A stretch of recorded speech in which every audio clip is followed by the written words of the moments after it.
이번에는 발과 발목의 기본적인 건강에 도움이 되는 카프레이즈 동작에 대해서 설명을 드리도록 하겠습니다. 이 카프레이즈 동작을 제대로만 따라하면 달리기나 스쿼트 같은 운동을 할 때 굉장히 탄탄한 기초를 다질 수 있기 때문에 카프레이즈 동작을 제대로 하시면 큰 도움이 되실 수 있습니다. 이 카프레이즈를 해서 내가 운동이나 일상적인 활동에서 도움을 직접적으로 받으려면 카프레이즈를 할 때의 무게중심이 가장 중요하게 됩니다.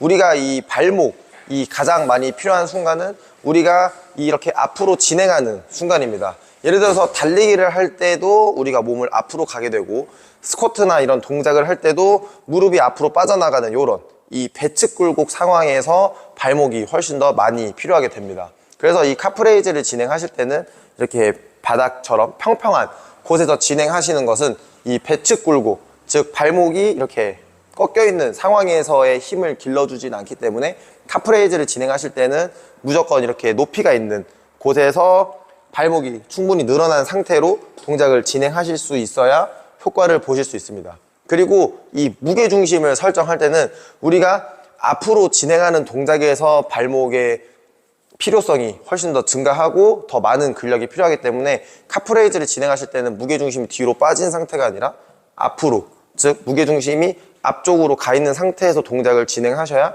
제대로 된 무게중심의 사용과 운동 효과를 보실 수 있습니다. 그래서 이 두 가지를 지켜서 동작을 하는 것을 보여드리도록 하겠습니다.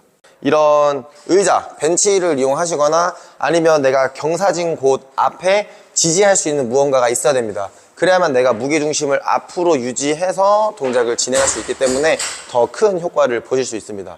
그래서 이렇게 벤치를 머리를 잡을 수 있게끔 세팅하시고 벤치 위에 올라섭니다.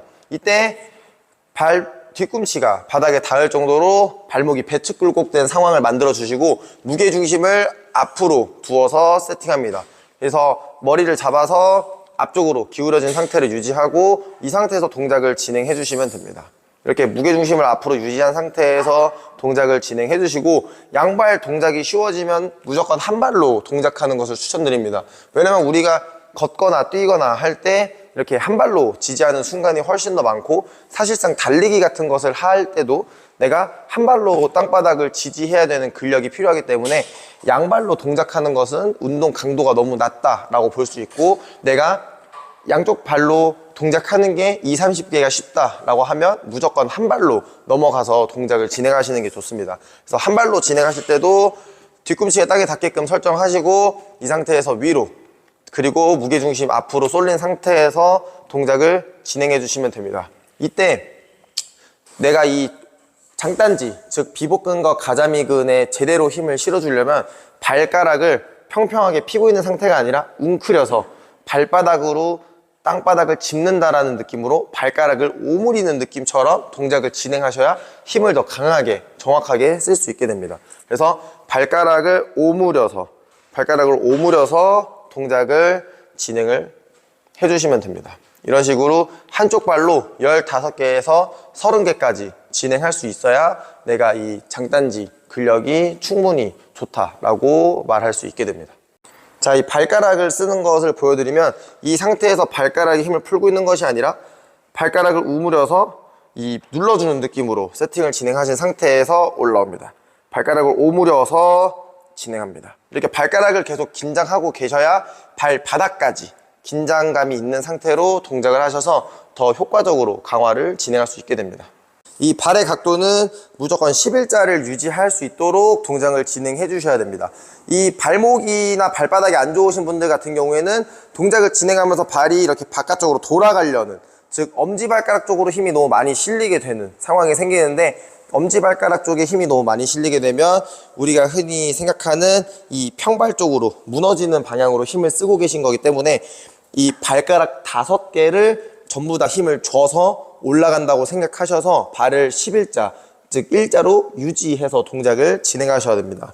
그래서 양발로 동작하실 때도 발이 11자가 유지된 상태로 동작을 진행해 주셔야 되고, 한 발로 동작하실 때도 발이 11자, 즉 발가락 5개를 다 눌러서 쓸 수 있도록 동작을 진행해 주셔야 발바닥과 발목을 정확하게 강화할 수 있는 카프레이즈 방법이 됩니다. 그리고 가끔 이 카프레이즈 동작이 강도가 낮아서 운동 효과가 별로 없다, 점프나 달리기 같은 것들이 충격량이 훨씬 더 크기 때문에 효과가 좋다라고 말하시는 분들이 있는데, 이건 서로 다른 문제입니다. 이 점프나 달리기 같은 것은 빠르고 강한 충격이라서 힘줄의 강화에 도움이 되는 것이고, 이 카프레이즈 동작은 이 비복근이나 가자미근 같은 근육의 강화에 도움이 됩니다.